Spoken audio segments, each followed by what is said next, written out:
If you stand in the right place, if your store is in the right place, and you've got customers that are actually interested in your product, you will sell product. Now hold on, before you close down your online store, there's something you need to hear.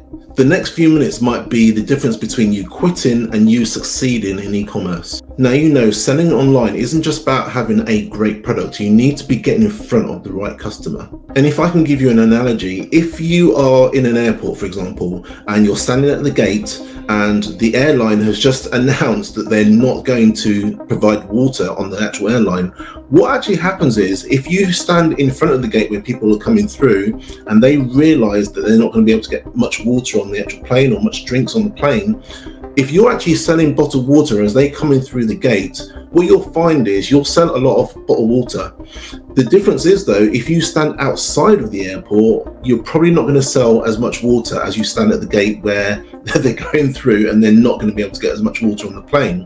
Can you see the difference? Even if you stand outside and you're talking to the right people that are actually getting on the plane, because they haven't got the same information, it's a struggle for them to think, why should I need to buy bottled water? But if you can stand in the right place at the right time, you'll sell a lot of bottled water. And I'm using that analogy in the respect that if you stand in the right place, if your store is in the right place, and you've got customers that are actually interested in your product, you will sell product. And what I'm finding is, and I've spoken to a lot of new e-commerce owners over the years, is they've got a store and they're not actually placing their product and they're not placing their store in the right place to make sales. And obviously this is quite a big problem for new sellers. What we've also got to realize is many store owners have been in the same position as you. They've all started with zero sales or sales have been very, very slow.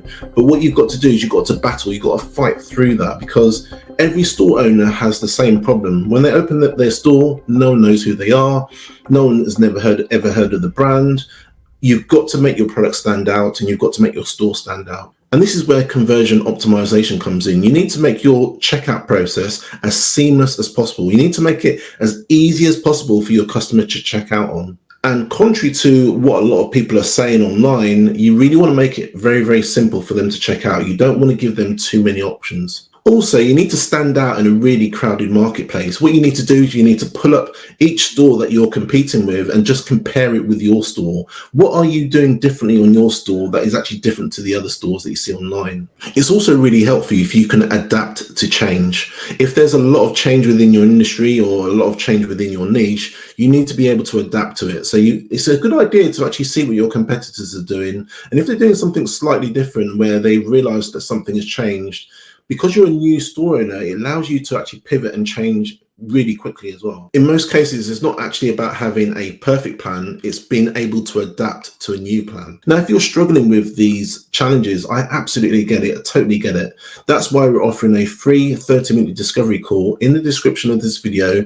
Let's just see if we can work together, if we can help you increase the sales in your store. But if we are a good fit, we can see if we can help. So click on the link in the description now and book your call. Look, I'm going to be honest with you. You probably realize this by now. Running your own e-commerce store, especially if you're doing it on your own, is really tough. And a lot of the e-commerce stores that I've come across really struggle with self-motivation. The only thing I would say is you really need to start believing in yourself and believing that this can work. And I get it. It's really hard to be self-motivated when whoever you talk to about your new idea or your new store, it could be your partner, it could be a friend, it could be family. You talk to them about what you're trying to do and they don't really understand exactly what it is you're trying to do. So then it's really hard to self-motivate yourself when you're not getting the support from family and friends. But the only thing I will say is you just got to fight through that, all right? And if anything, save this video, put it onto your desktop and use it as your motivation to continue. And it's not until you're really at life's lowest end that you think, geez, I've just had enough of this. But you need to fight through it. You need to persist. You need to be consistent with your store. So in this video, I want to give you some practical tips to help you through this really hard initial stage. I'll offer some advice for those that are making a few sales. What you do really need to focus on is customer retention and lifetime value of your client. It's so much easier and a lot more cost effective if you can focus on your existing clients rather than trying to get new new ones. And if you have got a new store and you're finding that sales aren't going very well, you don't like the store, you don't like the product even,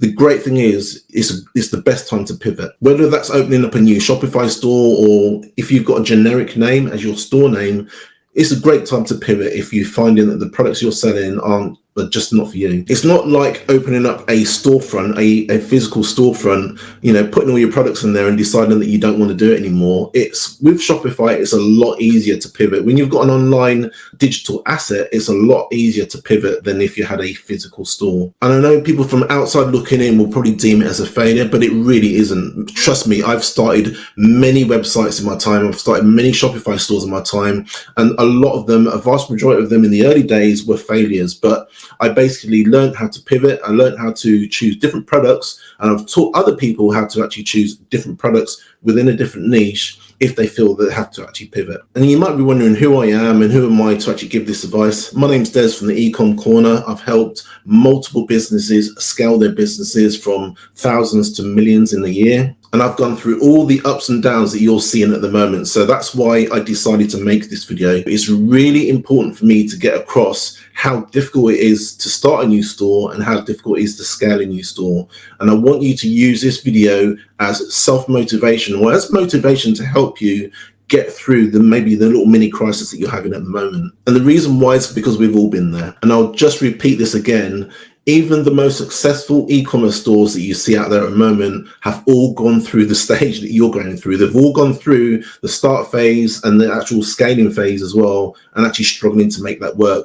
But the only difference is they decided to push through all of the pain that they have in their life at the moment. And listen, it's all in your own time. You don't have to compare yourself with another e-commerce store that's doing so well. If anything, you can actually learn from what they're doing. And that's one of the reasons why I did this video, because in some respects, it's actually better to see what your competitors are doing and actually mimic them. I don't mean exactly copy what they're doing, but just mimic what they're doing and pick out the best bits of what they're doing. So if you want to take your business to the next level and you're struggling to talk to somebody about it, so feel free to book in a discovery call and we can see if we're the right fit in order to help you. What I would also say is we have a free school community where you can actually subscribe and actually join in within the community and actually speak to like-minded people like yourself that have actually started a new Shopify store, or they've got an existing Shopify store and they're struggling to make sales. We have a great conversation in that community. And like I said, it's completely and totally free. It doesn't cost you anything at all. And if that's something that interests you, I'll also put the link in the description of the video. And listen, guys, I know it's really hard. And like I said, I've been there in the same place and I've talked to other e-commerce owners that are in the exact same place that you're in at the moment. But what I will say is, as long as you get the right advice, you pick the right products, and you can put yourself in a position to actually get the traffic that's coming in from new and existing clients, you will really make your e-commerce store a success. Most of the time, if you get the right advice, the massive breakthrough is just around the corner, but we don't know until we can actually have a look at your store and see if it's something that we can actually work with you on. Now, if you feel that you still want to go it alone, that's absolutely great news. I'm so happy for you if that is the case. If that is the case, what we have for you in the next video is 100 e-commerce hacks. You actually might find some great tips in order to help you start or even grow your existing e-commerce store. So if that's something that interests you, I invite you to watch the next video.